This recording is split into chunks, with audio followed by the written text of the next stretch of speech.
तिथं फक्त भाजपचे नेते नव्हते, कारण त्याचं मी तुम्हाला स्पष्टपणे सांगण्याची गरज नाही आहे, कारण शहीद झालेला जवान हा मुस्लिम आहे. काय नेमकं म्हणतायत या सगळ्या घटनेबद्दल रफिकुल शेख हे नीट ऐका, त्यांचा शब्द आणि शब्द नीट साठवून ठेवा.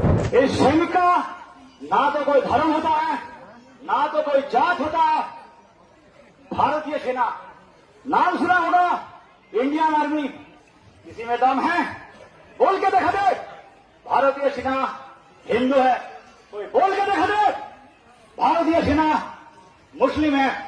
भारतीय सेना एक ऐसे संस्था है जिसमें हिंदू, मुस्लिम, सिख, ईसाई, जैन, पारसी एक ही थाली में खाता है, एक ही बर्तन में खाना बनता है.